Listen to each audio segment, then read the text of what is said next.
Welcome, adventurers, to Break, Battle, and Roll presents On Tap, where the dice are always rolling, the stories ever flowing, and the drinks are as strong as our bonds.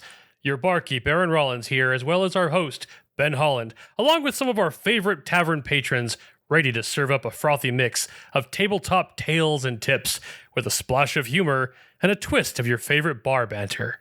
Whether you're a seasoned dungeon chug master or a newbie that's only started wetting their whistle, there's always a seat for you at the bar. From ale-raising adventures to mead-worthy moments, we promise a beautiful blend of fantasy and fun. And now here is your host, Ben Holland.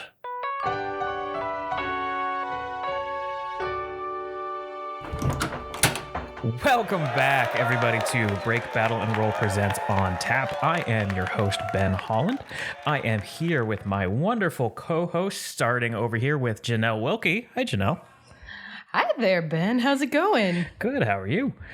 Oh, I'm great.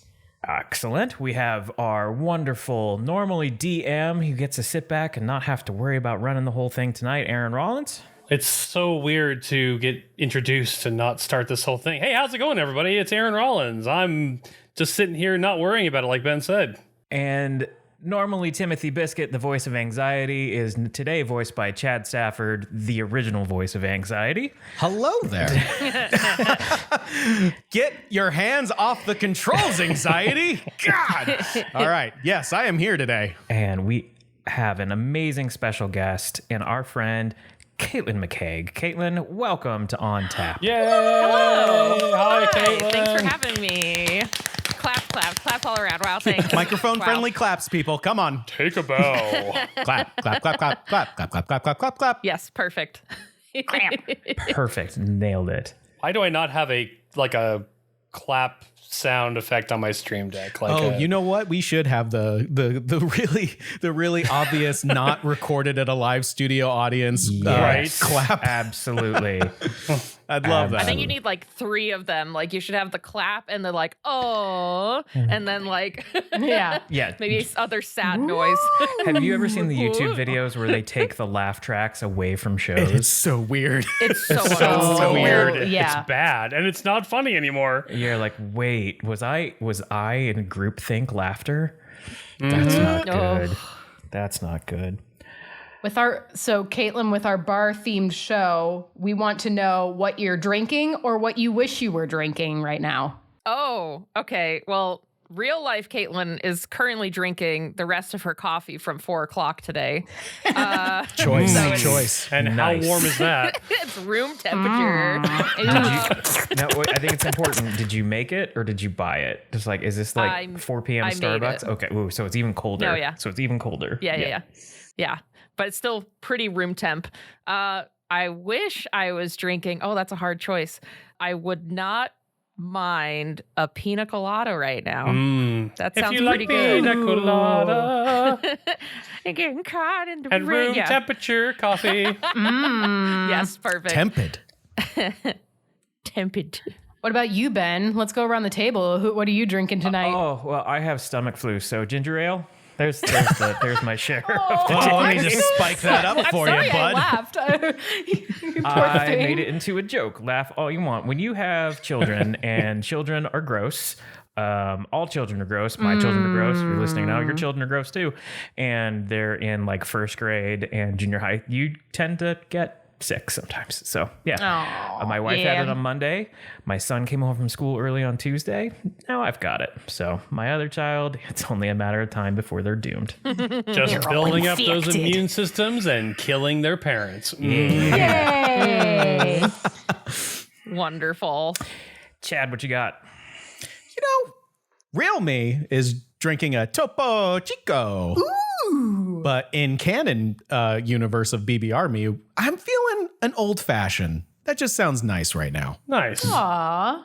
That sounds really good. Honestly, that too. Like real life Katelyn would love to have an old fashioned right now. Aaron, what about you, bud? Let's see here. Real life Aaron is having an Arnold Palmer right now. But if Aaron on the story arc would probably be having a Newcastle beer, because I haven't had one of those in forever, and it just sounds good right now. It's because they sold the company to another company and they didn't make it for like 2 years, and they just started making it again, which is why you didn't see it. This is why you did not see it on shelves. That's true. And it doesn't taste the same. So it's like new Coke. And Janelle is drinking a pomegranate lemonade booch, but Flowerkraut would be drinking Literally the same thing, I think. Maybe just a spiked version of that. Yeah, she would be doing an elderberry blast booch for sure. That There you would be the ticket. It's an elderberry blast. Elderly berries. Elderly berries. elderly. Oh. Elderly berry blast. It's an old kind of sick.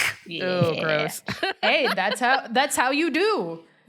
No, I know, but the following up, it just didn't sound very appetizing. Caitlin, you must always think of the mother when you drink the booch. It's all bitters. I know. You must think about the weird floating entity that made the booch. I'm that weird thing inside the booch. Giving it its flavor. Don't forget about me. No. Keep feeding me sugar. Yum, yum, yum, yum, yum, yum. And then you have to burp me too. I only grow more powerful the longer I sit on the shelf. You'll see. You'll all see. It is kind of like Flowerkraut because you have to let it fart once in a while. You have to apparently my God. unleash the lid and let the gas buildup come out. A drink that has to fart. That is Flowerkraut's drink. Oh shit. So my oldest child once asked if they could have my kombucha that was in the fridge, and I said yes. And then they walk by me shaking it up. Oh no. And I just hey, do me a favor. I didn't want to like not let it happen because I wanted to see it happen. And I was like, open that over the sink. And they did. And it was just, it's one of my favorite visual memories of just this child recoiling and just like, it's everywhere. And they just look at me and they're like, I don't want to drink it anymore. I'm like, yeah, drink it. You're drinking it. You open It's it. You're not yours wasting now. it. Yep, it's yours. It was amazing. Drink it, then jump up and down. See what happens. See which direction the rest of the gas goes. So, Caitlin, thank you so much for joining us. It is a pleasure to have you. Oh, yeah. Chad made me not put questions in here like, why do you always beat him at Mario Kart and things like that? So we actually have to get to the serious Things stuff. the audience really wants to know. Yeah, the things we really want to know. This shall not pass. You know, I think that's important. I think that's an important question, you know?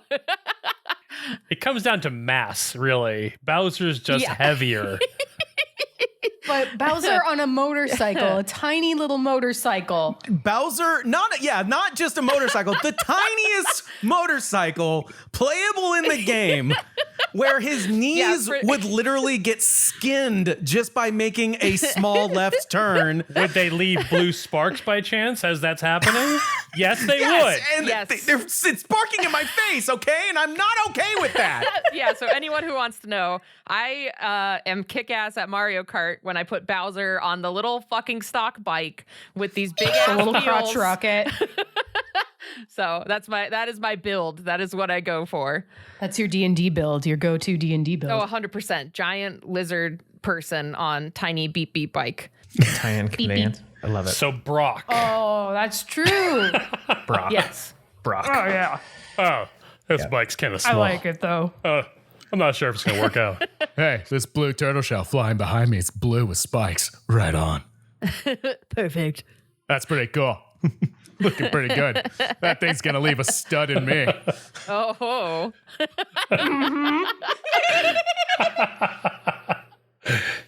I'm going to get back to questions now. Yes. So, Caitlin, we would love it because you're here because you just released, when we'll talk about it, your second book. Yes. Which we're really excited to talk about more. But before we get to that, can you tell us just a little bit about your background? Oh, yeah, sure. Okay, so hi. I'm Caitlin. Basically, I am a monster artist and illustrator. I've been doing like art and such on the side for over 11 years now. It's pretty crazy. My God. I can't believe it's been that long. Yeah. So I've been doing comic conventions and selling my work. That one's been, I think, 10 years. It 10 has to years be. now. Because that's how we met. Yeah, 2014 was my first con. Aw. for many moons ago. But yeah, so I do comic conventions. I produce my own books. I run my own business called Black Jackal Studios, where we produce those D&D books. And we also have we call it, I guess, our sister podcast. Like you guys are our sister podcast as well. But we have one called the Roaring D20s, where we do real play D&D as well. But we incorporate the monsters from my books into that one as well. And yeah, I just make art on YouTube and Twitch. And this is now my full-time gig after getting laid off. So congratulations. Oh, thank you. It's a fun new experience. As Timothy would say, congratulations, ? Yes. Correct. Yes. Yeah, this is your first month, right? How's it going? Yeah, it was good. The first month, it was interesting. This adjustment has been very new because in my brain, every day, I still think I only have 2 to 3 hours at the end of every day type of feeling. And then when I can sit down and work for 9 hours, I'm like, who am I? So unlimited cosmic energy. It's been nuts.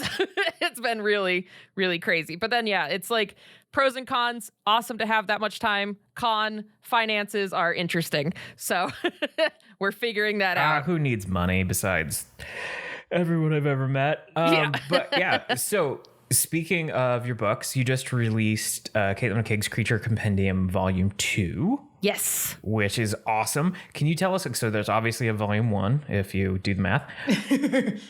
Can you tell us about those books? How did you get started in creating, original D&D monsters and get the idea of like, you know what? I'm just going to put a book together that anyone can use. Yeah, so like for the first Creature Compendium, I was already like drawing monsters on like Twitch and YouTube and doing like random monster mashes and other kind of monster creation challenges. And basically my community knew that I played D&D and they're like, hey, do you want to put stats to these? Because like I want to put this in my campaign. And I was like, that's such a good idea. And that's kind of how the book started. The first book was, I think it was about 3 years of drawing monsters compiled into the first book. So we took some of the older backlog, because I think the Kickstarter for the first book was either 2017 or 2018. So we took some of the further backlog of monsters, put it in there. I drew a bunch of new monsters, and that's how the first book came into being. It was myself and a bunch of wonderful friends that helped me like write and edit and put together the monsters, because I am not a number cruncher. I'm an ideas person, and I don't know how to balance a monster very well. So I'm like, I need help from my wonderful D&D pro friends. So yeah, that's kind of how the first one came to be. And then the second one, it's a similar thing. We did a lot of monsters from my YouTube and Twitch channel, but then we made a lot custom just for the book. And then we expanded it more and made some playable races, added extra custom classes. And then the first book had like harvestable items, but we decided to like quadruple the amount of items that could be harvested from these monsters, because that was the big thing that people came back and told us that they really liked. So yeah, it was they're a lot of work. They're a lot of fun. I love them and I love playing D&D. So it just kind of made sense to be like, oh yeah, I can make monsters and put them in the D&D universe. The people just couldn't get enough. No, they could not. There needed to be a 2. Especially the idea, because it's so Monster Hunter-y, and I love that. The idea of being able to like harvest to create weapons and armor. Yes, that's so cool. I don't feel like that's really in D&D. Maybe it was a couple some like things here and there. A dragon scale, like when someone thinks of it. Yeah, kind of like how Flowerkraut's able to like harvest different things and make like poison and stuff like that. But yeah, I love the idea of really leaning into that, especially because you've created these creatures, so you can already have an idea of like, what could this creature turn into in terms of items and weapons and armor. I just think that's so freaking cool. Oh yeah, I love it. Yeah, and I mean, even in my early days of playing D&D, I remember like, I can't even remember my first D&D game. I think I was like 14, 15. We'd go to a board game shop, and I know like the DM there was really cool about that type of stuff, where it's like, hey, we slayed a dragon, and I was like, can I take like one of its teeth and make it a dagger? Like even back then I was like very much into the idea of like converting parts of the creatures into items. And then I love it from like the Monster Hunter actual games. I'm like, why don't we have this more in D&D? And I saw that there was like, so much potential with this too, because it doesn't exist in the actual source material. It does a little bit, but not really. It's like only certain things have maybe something that can be converted, but not really. So I thought it'd be something cool to add. I think that's very cool to add, especially because this is something that we talk about where it's like the translation from the real world to D&D, like, and how you can't really get like occupations that feel like the roles you can have in D&D, but something from the real world that should and could be applied and that you've done in your book is have like the animal byproducts, because that's like part of the economy and like the ecology and everything. So having those things left over, it's like you wouldn't just leave behind a carcass. It's meat, it's other byproducts, it's valuables, it's like rare items. It's so much, and that's It's delicious in dungeon. Right. a dungeon meshy. A dungeon meshy. Yeah, God, when Delicious in Dungeon came out, we were just like, oh my God. Like I was already jiving with the idea of it when the previews were coming out. I'm like, finally, people understand harvestable monsters. Let's do this. Yeah. But yeah, I think it's Sorry, go ahead. You go ahead. Okay. I was just gonna say, I think Listen, it's everyone like, needs to stop talking. Aaron, you go ahead. I didn't say anything. Hey, it's my turn, and I've decided on my turn that Katelyn needs to go. oh, okay. But yeah, I feel like it's such a missed opportunity within Dungeons and Dragons because it would be in the economy 100%. Like I just imagine black markets. Like it's really sad that it happens in our real world where like certain creatures are hunted to extinction, Right. to like be converted to things, but it's still a part of our economy. And even back in the day, it's like you'd have furs that you would wear to stay warm in winter and other things like that would be happening in the Dungeons and Dragons universe. Like it would have to, between like armor and like furs for like staying warm. And then they would probably be like, oh, I have the horn of this thing and it's an aphrodisiac type of thing. You know, it would happen. It would happen in D&D. I agree with Chad that they should lean more into that kind of stuff, because the equipment listed in the D&D player's guide is very basic, very boring. It's like the same shit every single version of the game. They come out with the same stuff. It would be nice to have, like these special effects, like, because of course you're going to have to set an AC for the armor itself that you're making from this creature, and it's going to be equivalent to like hide or leather or whatever, but it's got to have this really cool advantage because it came from, a green snail dragon or something like that, something so fucking cool that, you wouldn't see anywhere Like else. resistant to acid damage or something. Or even if it's like situational, at least you know that it has some kind of property that could play into something in the future. If you had scale mail that was made out of actual scales, it's got to do something a little bit cooler than just, pieces of metal linked together. Yeah, if you have like a camouflaged monster, like maybe every turn you get, you roll a d10, and if you get like a 1 or something, you turn invisible at the end of your turn or something. Like there's so many cool, unique things you could do. Invisible monsters, you say? Yeah, and I think that's like, oh yes, Oh, shit. I do have a couple, but yeah, no, I understand like D&D more leans into the enchanted items idea of like they'd have to be imbued with some magical energy instead of a creature. And honestly, I'm like, it's hard because I wish like wizards would do more, but also it's nice because I'm filling that void. So Heck it's yeah. like it's kind of a catch-22 of like I'm glad that I can fill that space. But yeah, I mean, some people even come up to me for comic conventions, and even if it's not like a super shiny, awesome ability, it's also just cool to have something different, because D&D does have a few like specialty armors and items and things, but it's like enhanced scale armor. It's not like scale armor from a pangolin dragon. Like that's so much cooler to be like, my character is wearing pangolin dragon scale mail. Like that sounds so much cooler, so. And it gives them a more like interesting visual when they are like doing concept art or anything like that. Yeah. Or even building like a 3D model. Yeah, exactly. It makes your character feel unique too.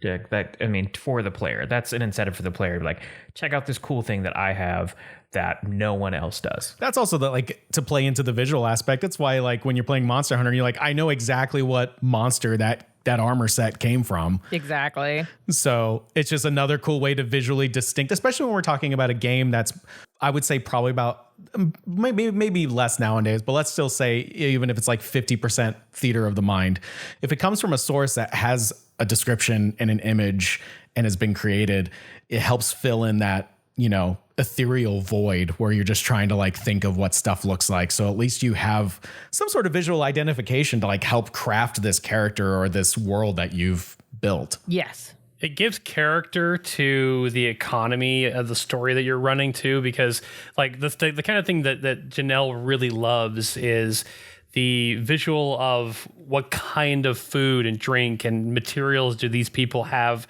at their disposal. So like, for instance, like in Glavio, everyone's wearing like sandbuck armor because that's all they got. Or like, and they're drinking the grubbly bubbly. Yeah. So like if you're in this, area and where these snail dragons, we'll go back to that, is like common, then everyone's going to be wearing a certain type of hide because they don't have metalsmiths. They don't have a mine where they're pulling ore out of, so they've got to use what they have. Anyway, it really kind of like adds flavor to the place you put your characters. Yeah, and I think that's the best part of world building, because like I'm also working on like a comic series right now, and that's like my favorite part. Yeah, I'm sitting here for my own campaign, sitting here getting ideas on things that I could even do better. So this was worth it alone just for me. Oh, heck yeah. I think that's like the best part. It just makes it such a cooler world and place to think about those smaller details that go into it. Even if like your players don't know the full extent of the planning that you did for some of the backstory or other things, it's cool to have it there because it exists, and like they might not fully notice it, but they probably appreciate that extra bit of background for the world that they're existing in. And that's something Katelyn and I have talked about a fair bit for the comic that she's writing, is how, like, again, even if these creatures don't show up, and they're like, this creature does this and this and this. Like in the background, you might see a stall where they like some of their byproducts are being sold, or they're being like you'll see them as pets, like at an imperial palace or something like that. We have like a lot of different creature ideas that fit in very specific environments and what they are like seen doing. For example, at like the imperial palace of like the snake environment, they would have like maybe these rainbow koi type of like giant koi in the ponds to show off their wealth, and like jade cranes, or like turtles that do like prestidigitation as they walk around, like just stuff like that where you don't have to explicitly call it out, but you see it in the background and it adds more flavor to the world they're in. Speaking of turtles, Katelyn, today on TikTok, I saw you draw one of your creatures based off emojis only. Yes. Where you did, I think it was turtle, flower, and was it wood? That was that combo. It was turtle, flower, and wood. So I also watched every single thing that you did for Smogust, which was your dragons every day in August, which had to have been a ton of work. Yeah, it was. So I've seen you do stuff based off random dice rolls and just emojis, which is going to be dangerous, at some point. Yeah. from your audience. But when you have to create, you're sitting down and being like, I'm just going to think of a monster right now. I need to get a monster in this book. I need to get something going. Can you walk us through, like, how do you even get started? Oh, boy. Okay. So there's a couple of routes this could go. There's some things that I pull from for inspiration to make creatures. So one of them I do is like a double name animal. So in our world, we have so many existing animals that have two animal names, like a tarantula hawk. So what I do is I separate it and combine a hawk and a tarantula separately and bring them together to make like a new creature. Terrifying, a tarantula hawk. Yes, it's very terrifying. Tarantula hawks are scary enough on their own. Now just go ahead and make them worse. Yeah, now put it together and flying spider. Just a flying spider. Amazing. Yeah, terrifying. But so that's one place that I draw inspiration from. But let's say I start with one of those and let's just keep going with the tarantula hawk. I do a lot of concept sketching of like probably about 2 to 3 ideas of how I could combine them, whether it's like the face of the hawk with like spider eyes, or maybe the legs of the spider have like little hawk talons on the end, like trying to mix and match different parts of it, but make it kind of seamless. So it looks like it's an actual creature and not just random parts put together. And then after doing that concepting, sometimes I combine different, like, or I might hit one sketch where I'm like, that's the perfect one. Or I'm like, I like the part from this sketch and I also like the part from this sketch. Let's put them together. And I do like a final pose to try to make it more dynamic and interesting. And then I add the line art and color, and that's it for usually how my creatures That's go. awesome. Can you share like a favorite, like recent one that you've made and like any kind of story behind it? Oh God. I'm looking through my art folder right now. So I guess I have two. So one of them is I really liked my tea dragon from Smoggist. I love it. It's so cute. Yeah, it was so cute.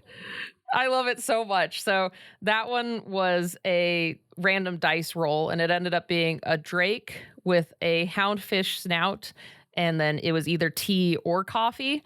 So with that one, I started with kind of the overall pose because I knew I wanted it to look like it was almost like drinking out of a little cup. And with it being a drake, I kind of had an idea of the body shape. And as I was working, I'm like, oh, you know, it'd be really cute if we made the tea leaf bush like the mane for this thing. And then I kept going. I'm like, oh, would be even better if the horns and the end of the tail were ginger and I can make it ginger tea. And it's just like kind of my brain starts pulling in random little attributes that could be added to this thing. And then I have a whole joke now because it has this long, like toothy houndfish snout that I have a joke that, oh yeah, this dragon has a little bit of a bite because it's a ginger tea, you know? Like, so it's like dumb stuff like that So that cute. adds up together and makes like these cute creatures. So what you're saying is that the creators of Avatar should hire you Oh my God. to create all of their creature lore, because like a tea dragon would totally be like Uncle Iroh's pet, you know? Yeah, I know. Trust me, I've barked up that tree for many years. I have applied for Avatar Studios about 6 times in my life. It hasn't happened, so She's it's all shaking good. now, Aaron. She's shaking. What, like a platypus bear? No, just a bear. Just a Weird. bear. This place is weird. This place is weird. I do have to say though, like Avatar for sure was probably a huge inspiration for me for making creatures. Like I grew up with that show. It was a huge beginning inspiration for me. I think it started coming out when I was in high school, I think. And that was like very formidable times for my art journey. Like earlier on, it was like Pokemon, Digimon, like random dragons, dinosaurs. That was awesome in the earlier years. But then when Avatar came into my life and anime, I'm like, oh my God, I have found my calling. And so it was like, from then on, it was just like, I loved doing like, I already liked doing creatures, but I loved doing those double name creatures and kind of making my own combos from that too. Well, and we all have to admit, though, if you haven't watched Katelyn Smoggist, you can go back and watch those all on Instagram. I think TikTok too, right? Yeah. But the best one was the alien dragon, and I still need my print of it. It's the coolest freaking dragon on the planet. Yeah. Thank you. Yeah, I got to get you a print. I want to make more of them because I haven't done prints at my Comic-Con booth in a long time because it's a combination of I was scared to, but then I looked back and I'm like, my art has drastically improved since the last time I tried to sell prints. So now I have them back with the dragons and I'm like, oh my gosh, like people like them. Yeah. And I don't have to throw away 100 prints. What is a book if not a collection of your prints? Oh, that is fair. That is fair. Oh, and I'll let our audience know that Katelyn had been doing for years a 100 dragon challenge, and she had just come off of that and is like, finally done with that. I'm going to do Smoggist now. 30 more dragons. You know what I need in my life? More dragons. More There dragons. was a dragon-shaped hole in Katelyn's heart, and so she had to fill it with Smoggist. I had to fill it immediately. It's like a drug. I was like coming off of like a monthly dragon and I'm like, man, you know what'd be great if I did a daily one. I got a fever, and the only prescription is more dragons. More dragons. Oh Christ. Yeah, I know.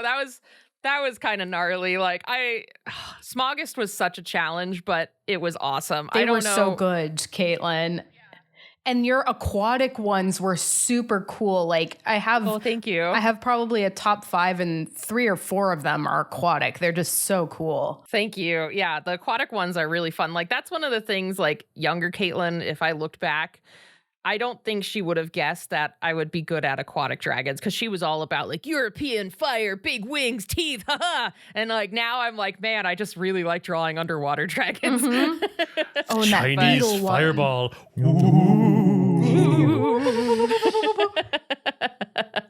Yeah, I was a little nuts. Like it was interesting because I feel it was one of those instances where it's like you put coal under pressure and a diamond comes out. I don't know how I performed that way for Smogus, but I did it. I pulled it off, and I started like 2 months early, so that also helped. Don't like ruin the illusion. She did it every day. She did it every day.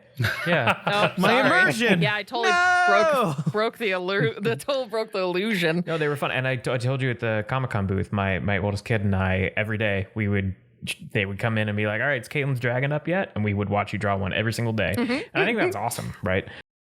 That's so cute. That's awesome. Yeah. They're in D&D club and everything now at school, and it's pretty great. So I got a good one. Awesome. I got a good one. Yeah.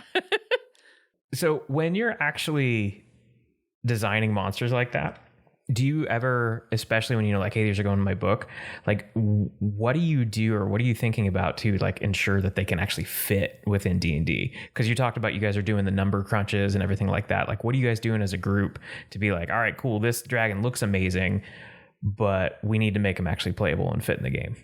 So yeah, usually that process goes like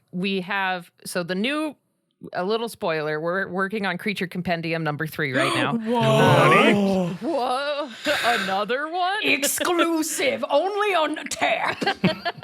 Super exclusive. You heard it right here, folks. Exclusive sips right here on tap. And this one will have super brandy. Oh, brandy. shit.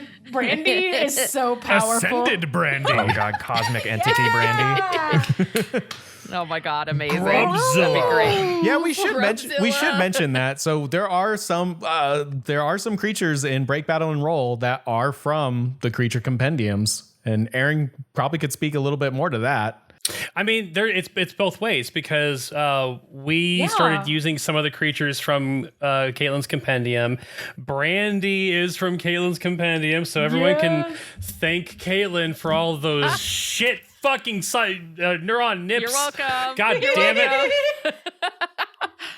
Aaron's not bitter about it at all. Yes, thank Not- you. not in I the love least. Brandy so much. She's my favorite. Yay. I love the bird, bro. We've also turned things around, and Katelyn has actually added a couple creatures that were from Break, Battle, and Roll into the second book. So the Grub Ganchuan is in there, as well as the grubs from Glavio. So Yes. exciting. Yeah, we always joke it's like multiverse. Yep. Like our stuff is just crossing between our podcast and your podcast, and then our universes of the creatures and worlds. It's so And fun. if you've ever seen the amazing Sir Leon that we have on our yes. Instagram, that was drawn by Katelyn. Also in the wall in my arcade in my house, because that portrait hell is yeah. amazing. So cool. Thank you. I had so much fun. I was telling, like, after I heard the episode with Sir Leon, like the first one, I was talking to Janelle and I'm like, I need to draw him. She Tell was. me if you ever need it. I'm like, I want to draw him. Yeah, we were at the airport I don't even remember where we were about to go, but I was listening to the first episode that we had Sir Leon, where we were in the cave, like about to enter the Fey line, and hearing the like voice modulation and everything, I was getting shivers. I'm like, this is so amazing. I put my headphones on Katelyn. I'm like, you have to hear this. This is so cool.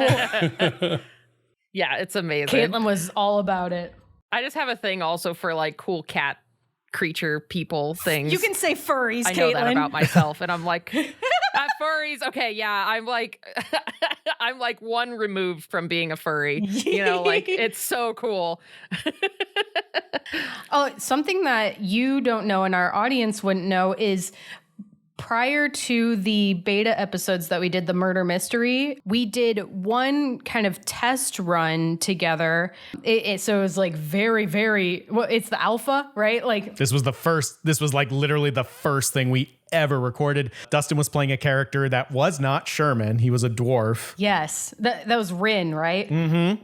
And we had the wolf eels from the compendium in that encounter. That's awesome. And Caitlin was in that adventure. Caitlin was there. Yes. Not real Caitlin, but you weren't invited, but we had you there. NPC Caitlin. NPC Caitlin.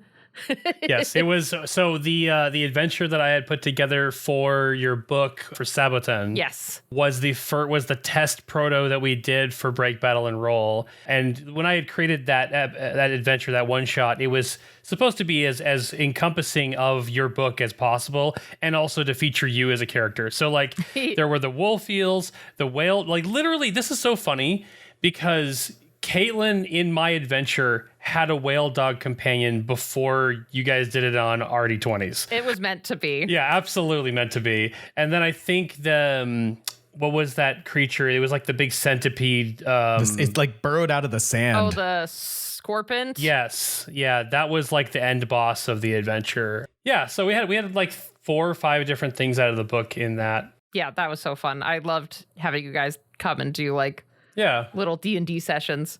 Oh, but to wrap back to the question about how we like spec the monsters and such, like when I draw them, right now, how it kind of works is we have 2 paths that happen when creating monsters. I either start with the artwork, and when I finish drawing it, usually I brainstorm a couple of ideas and leave it like written out for my friends to help write it. So I'm like, hey, I'll just do the T-Dragon again. I'm like, what would be cute with this one? I'm like, well, it could have like probably a basic bite attack, but maybe it has something that can like bless your tea or something, give you like a boost, and it like sprinkles little bits of ginger in it. I don't know. Like I brainstorm usually kind of a general idea and write it out, and I try to incorporate that in its lore, because usually I do a lot of the lore writing. And so I want them to kind of reflect each other, like the attacks can also be part of the lore. And then I float it to Scott or Steven or Josh or Jacob, and they work on writing the actual stats and like interpreting what I'm thinking. And then I also usually try to think of like, would this be a boss monster? Would this be more of a mount or a companion? And I usually leave a note for that as well, to be like, hey, this one is a big bad, give it big stats. But this one is like more of a pack animal, so let's put like pack tactics, like the wolf eel. I was like, yeah, this one would for sure be in a pack just like wolves. So it's kind of like, that's the general process. And if I don't have the artwork, we still do the same process, but then the art comes at the end, where if someone on the team has an idea for a creature that I haven't drawn and they're like, hey, this thing would be really cool, here's a description, they'll keep working on writing it, and then I'll draw the final artwork. Is there, in the new compendium, is there a creature that like you're most proud of? Like every time you flip past it on the page, you're just like, hell yeah, this is the one. God, let me grab my book. Hold on. That's a hard decision, because it's like trying to pick your favorite child. If my kids are listening, I can do that. I think one of my favorite things, like I was very pleased that we did the playable races. I love the Boarfolk and the Komodokin. I think I was just like so proud of those. Like, I don't know. I just liked them in general, like both the art and what we made. And then my favorite monster, God, I'm trying to do such a quick flip right now. Whoa, she's doing it. A front flip. Whoa. A back flip. Whoa, look at all these flips. Whoa. The Olympics are over. You don't have to impress us. You know, I just have to, though. Okay, then break Stop dance. trying to impress me. We're already friends. I have to keep proving our friendship by impressing you guys. Side flip. The side flip. The croaking pitcher drake is probably one of my favorites. It's like this cool giant drake that's based off of like the pitcher plant. And so it can like swallow people and like slowly dissolve it in its like acid belly throat thing.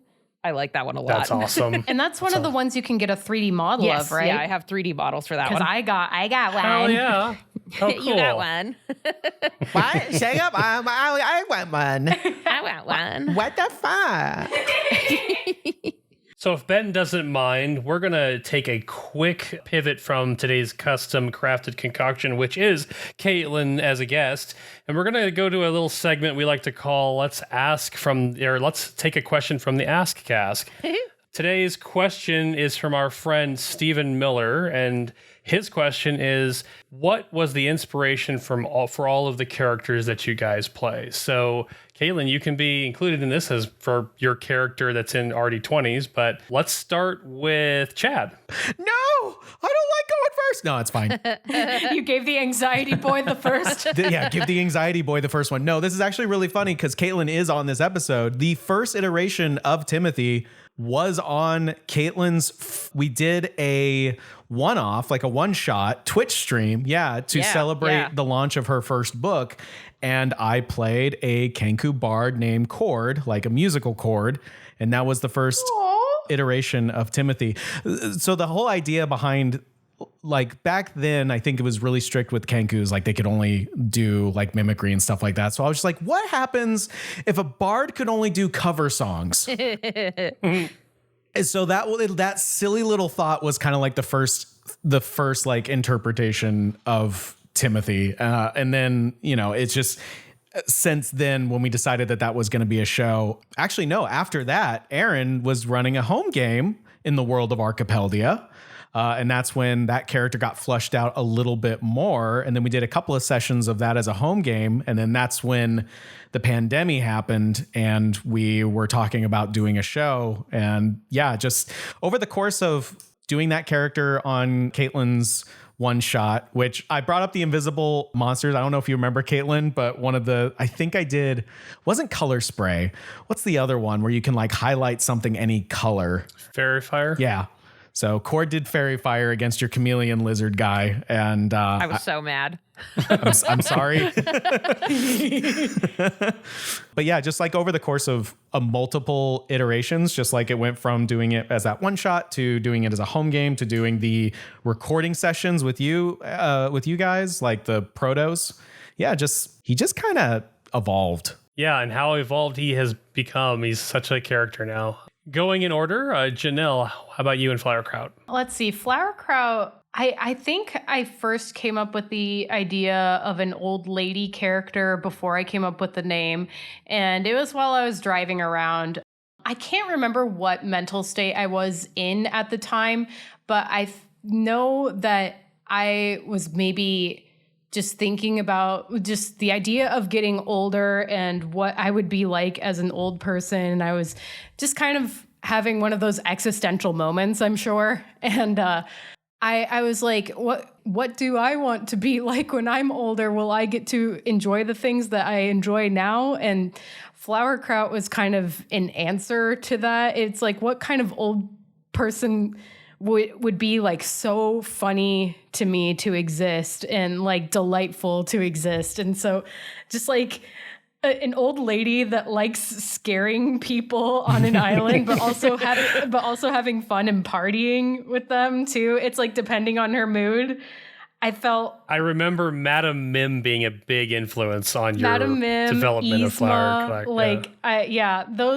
I just thought of my favorite old ladies and how it's like these people are enjoying their lives. And I'm like, this is cool. And it makes me less afraid about getting older myself. So even though it's like, I don't necessarily want to be Flowerkraut when I grow up, it makes me feel more free in being who I want to be when I get older. But yeah, the name Flowerkraut, I was just thinking of what kind of name would be silly. And I was like, sauerkraut came in mind, and I love wordplay, so I'm like, flowerkraut. And now it's like, now the word sauerkraut sounds so weird to me. Weird. It doesn't sound normal to me anymore. Like flowerkraut is the norm in my life. It's so funny because I know you so well that I can totally picture the moment you were like, flowerkraut. Flowerkraut. You can just see me in my car, like silent. Yes. All right, Ben, how about you and Thrig? Well, I wanted to play a character as tall as I was. So, of course, I made a character that was 7'2". No, the inspiration for my character came with Aaron and I were, I think we've talked about this before, making a D&D game for our kids to learn D&D. And I knew the kids were a little bit nervous about like role playing and like how to do it. So I was like, I'm just going to make a big dumb idiot that just makes jokes all the time. That's just easy to get along with and just make a giant teddy bear. And that's what I did. And it ended up being, I think, a really good catalyst for our kids to understand how to have fun, and that it didn't have to be all serious, and it could just be, it could be jokes and silly and all that stuff. And then when Aaron asked me to join the podcast, he was like, "Hey, we want to join the podcast for a little bit," and I just wrote back Thrig, and he just went, "That's exactly what I was thinking." Mm-hmm. So it was super easy, and honestly and truly, he's kind of like everything that I'm not. He's really big, he's very loud, like on all these things that I'm not. And so it's kind of for me, it's like a good escape to be a little bit something else. But just as lovable. Aw. If I had a bear hoodie with ears on it, I'd wear it. That'd probably be pretty okay. Yeah. Oh my gosh, we should make one. Okay, wait, Caitlin, get your mom to make one for him, please. Oh, my mom 100% would make one. Amazing. Her mom used to have a business called Beanie Buds, and she would make cute little like hats that were animal themed. Hell yeah. Oh, the good old days. All right, Caitlin, tell us about your reasoning for being yourself in the RD20s. It's not like a super amazing origin story. Yeah, what the hell were you thinking, girl? I was isekai'd. It feels like such a self-insert. Yeah, no, that's fucking exactly. Like, it feels like such a self-insert. Like, I want to be in my favorite anime, so I'm going to romance Sasuke. And this is my character. My totally life original. is an isekai. And I also could go Super Saiyan. But I can go harder Super Saiyan, bigger Super Saiyan. The full weeb confidence to do that, Caitlin. I love it. Yeah. So yeah, well, it was okay. So the first Creature Compendium came out before we started doing the RD20s. So in that, because I was like, well, the Creature Compendium, it's going to show by Katelyn McCaigue because I'm the one who made the book, that's going to be there. So I was like, how cool would it be if it's like my field manual where I went and discovered the creatures? So I'm like, I'll just make myself as a character in D&D, and then that's me going and discovering the monsters because it's still by Katelyn McCaigue. And so that was the origin of the general looking character.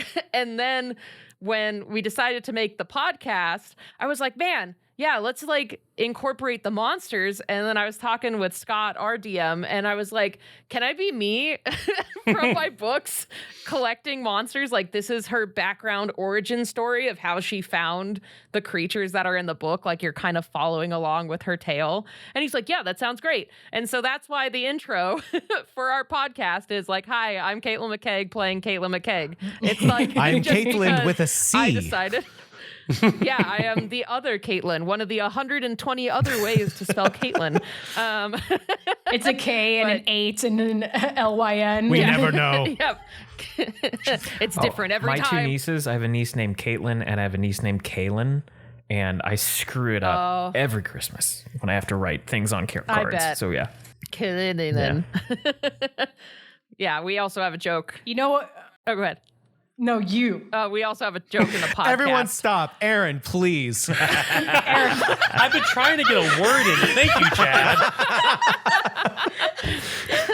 But yeah, we have a joke in the podcast that I have two twin sisters called Laitlin and Maitland, just because I keep flubbing my own name sometimes. That's like when So, someone gets drunk and they see triple Caitlin, right? Yeah, Yeah. exactly. Mirror imaged.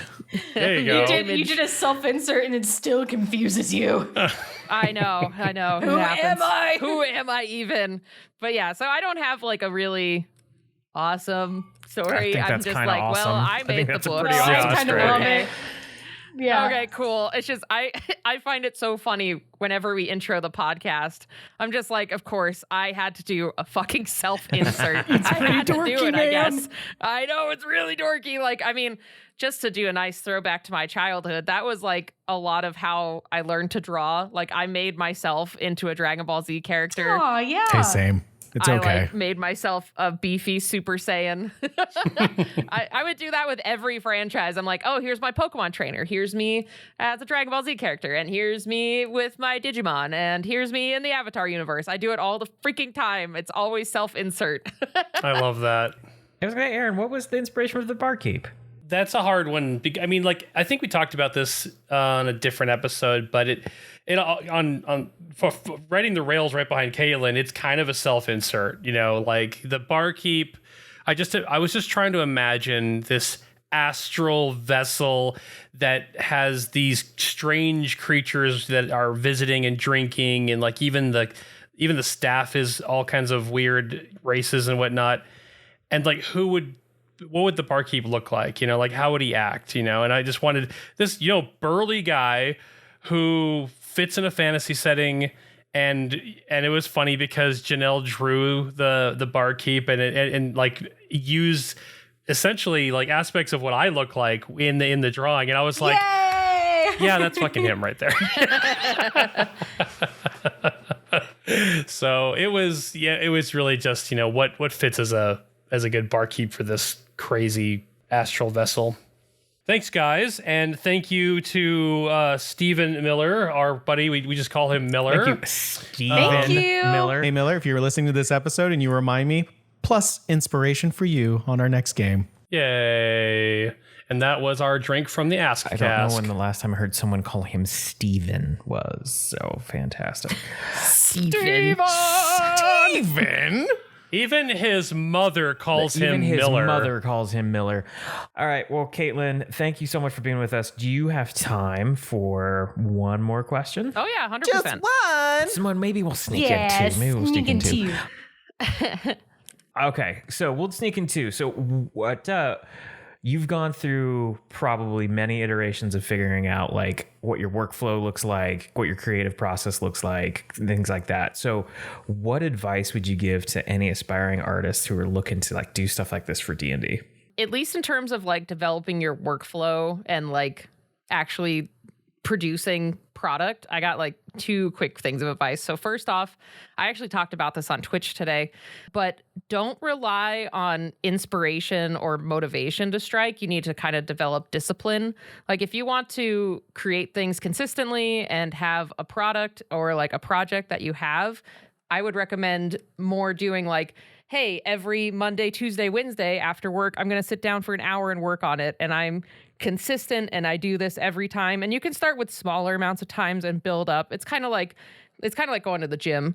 You don't start on the treadmill at a dead like sprint. You start with like walking for 20 minutes and build up your cardio. It's the same thing with trying to pursue like any type of little art thing on the side or a business or a project. It's just like slowly getting it in your schedule. And then I really recommend, at least how my brain works, is I like having my like schedule and everything pretty organized. So I have like a running Google Calendar of like, hey, on Monday night, I'm going to draw this, or like on Tuesday, we're going to like write this. And I try to plan every week, like what I'm going to do for the week. And that helps me stay on top of things, because sometimes when I hit like, especially when I was doing this on the side after work, if I would come home from a hard shift or a hard day, and then I'm thinking, oh my God, I have 20 things I could work on, I would get instantly overwhelmed and not want to do any of them. Or my brain... Analysis paralysis. Yeah, analysis paralysis. Yeah, 100%. Or I would be like, I want to do all of them at once, and then I still wouldn't do anything. Or I would feel like I didn't accomplish enough by like not picking one fast enough, things like that. So having either like a to-do list that I can pull from, or like have like one set for sure for a day. That's what I would recommend. And you can like download free stuff. Like Jira is technically free. It's my like for myself ticketing system that I do. And then Trello is another program that's similar. So like having those, or even just the Google Calendar helps. And then you can even have like a Google Doc where it's like, I want to make these things for this thing, and like track it that way.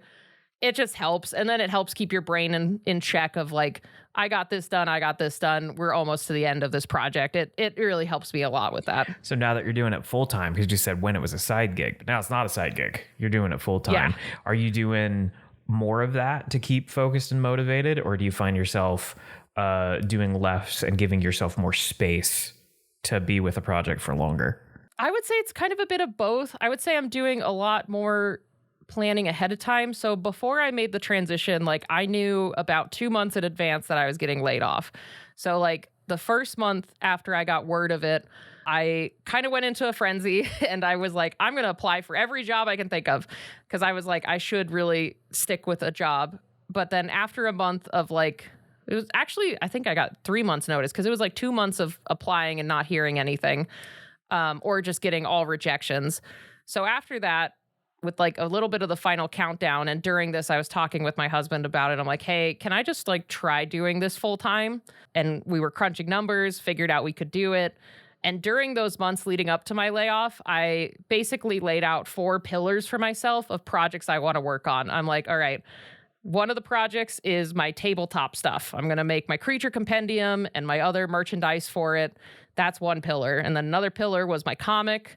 Another pillar was the podcast. And then the final pillar was like my online videos and social media stuff. And under that, I made goals for each of them of like, I want to be able to create this. And then I gave myself a general, like, maybe this is a to-do date for like Creature Compendium, but I'm giving myself space to like adjust to that flow and like not murdering myself to get them done. But like having a rough due date helps me a lot.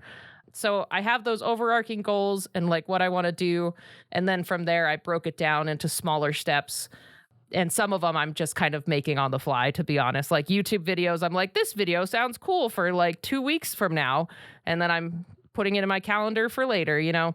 It's just kind of a mix of different things of how I keep my head on straight with managing this and like a mini business. Let me just say, Katelyn, that compared to the average person, you are a paragon of discipline. Like, that is amazing that you're able to plan out and like keep yourself on track, you know, because a lot of people need that project manager or somebody to keep prodding them to get things done. But props to you for staying motivated and focused.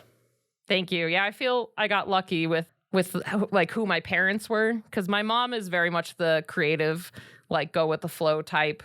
And she is the artist of the family. So I inherited like my artsy fartsiness from her. But then my dad is both, he works his day job and runs a small business. And I was just exposed to that side of it and got a lot of feedback from him on how I could succeed. And I think a little bit of genetics from both of them, because like I fully have embraced that I'm like the not detrimental type A personality. Like I very much like this type of scheduling and other things. But I'm not like a perfectionist with it, because that comes from my mom's side of like, go with the flow and, you know, what happens, happens. But I still try to stick with it. So I think I kind of won the lottery of, I guess, how I was raised and parental genetics. I think you learned to work with your strengths. And I remember when I first met you, Katelyn, we met in college. We were on the same floor. Mm-hmm. Our dorm rooms were across from each other. And I remember you talking about like all your dreams and ambitions and everything, and just kind of thinking to myself, it's one of those people, because so many people love talking about their stupid dreams. No, just kidding. God, another person with dreams. I hate those people. Yeah, disgusting. It's like all these, but people often are big on ideas, but they do not put in the work for it. It's like they dream up things, but they don't actually do the steps to make it happen themselves. So it's like anybody can dream about me with me in the room. Man, I was thinking Ben, but Ben. rude. Anybody can dream something. Katelyn, I was so blown away that you actually are like apply yourself so much and work really hard and talk to so many people. Like, you really impressed me. I was so blown away that you weren't. Oh, thanks. Yeah, you aren't just a dreamer. You're also a doer, and that's really cool. Yeah, I talk the talk and I walk the walk. And I feel that's what I tell people too, like online. A lot of people are like, well, how do I get into comics, or how do I do YouTube, or how can I make stuff online? And I'm like, part of it is scary. Like, younger me was very scared to put myself out there and post myself on the internet or like my artwork, because it's like very vulnerable. It's a very personal thing to you, and you're like proud of the thing you made. And so earlier years were hard, but you kind of just got to do it. Like if you want to make a thing, you have to start it, because my mentality too, it might be a little bit of like, not nihilism, but like very much, this is my one life. I got to make what I want to make, and no one else is going to make the things I want to make. So at the end of the day, I have to sit down, I have to draw it, and we got to make it happen, or else it's not going to happen. You're the only person who can make your dream or your thing happen. So just sit down and get to it. We've never lived in a time, especially for creatives, because let's be real, Katelyn, you know this all too well. The job market for creatives is horrible right now. But sucks. In terms of having access to materials and different outputs, we've never lived in a time that has more offerings in terms of like, if you want to make an animation, hey, there's 1,000 different programs you can use. Whereas before, all you could do is like a down shooter and like a team of 20 people. Well, now you could do it all in After Effects, right? Mm-hmm. Or if you wanted to get connections, there are so many different social platforms. There's YouTube, there's Twitch and all of that stuff. So it's like, yes, if you want to make something, now's like probably the best time to make anything, because it's very accessible for an individual. Yes. Yeah, because I talk about this with Janelle too, about like, I feel the next few years are going to be, I mean, it's already been happening where it's like the dawn of indie, because big studios are recreating and regurgitating the same type of content because it's safe. And I understand they're spending millions of dollars like to create like a show, a movie or whatever. But then there's smaller indie teams that are creating new, fresh content that is blowing people away. Like I think of like Lackadaisy, their animation. We got Hell of a Boss. We have like Has Been Hotel. All of those things have been blowing people away with like the indie scope. And all of the creators from those different things started as small one-person team with an idea. And it just has evolved into such an amazing space because, programs are so much more accessible. Like some of them are kind of getting expensive, but they're still way more accessible than back in the day. There's tutorials everywhere to get into anything.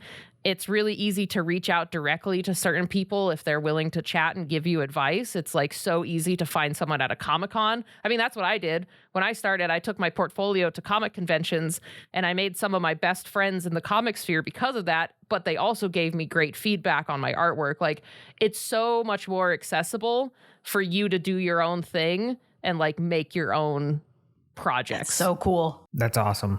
Well, I hate to do this, folks, but we're at time. So, Katelyn, could you close us up by telling us where? Oh, please go ahead. No, go ahead. I was just Everyone stop. Hold on. Aaron, please go ahead. Yeah. I was going to say, let's give Katelyn a chance to plug her book. That's where I was going. I said, would you tell us where we could find you? Aaron's turn to speak. Ben? Fine. What? It was Aaron's time to speak. I'm not doing anything anymore. This is amazing. Wow. No, don't quit.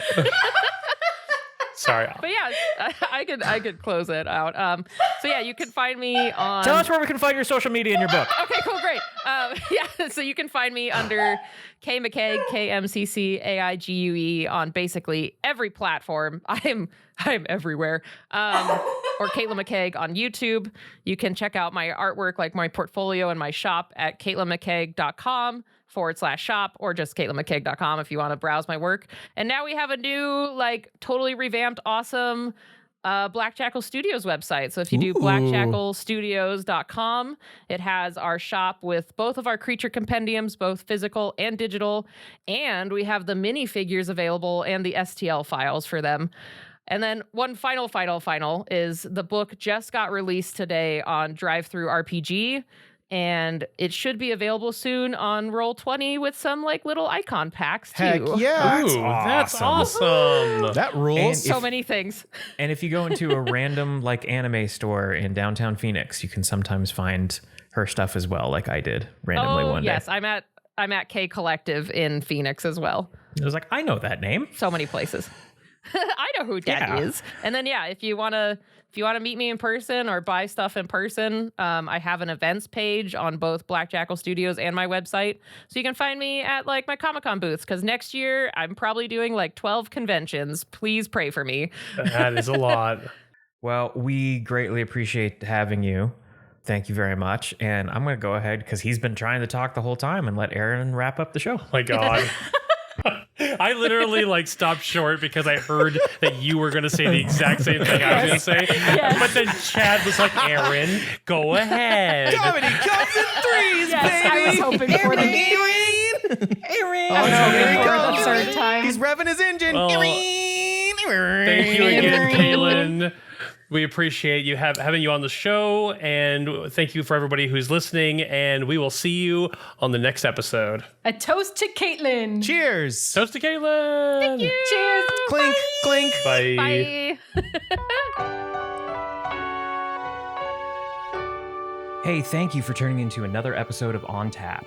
We hope you enjoyed the conversation greatly and found some nuggets of wisdom to take away. Don't forget, you can follow us on our social media channels and get a lot more updates and behind-the-scenes content. You can find us on Instagram at breakbattleroll. You can find us on Blue Sky at breakbattleroll.bsky.social. You can also find us on TikTok at breakbattleroll_.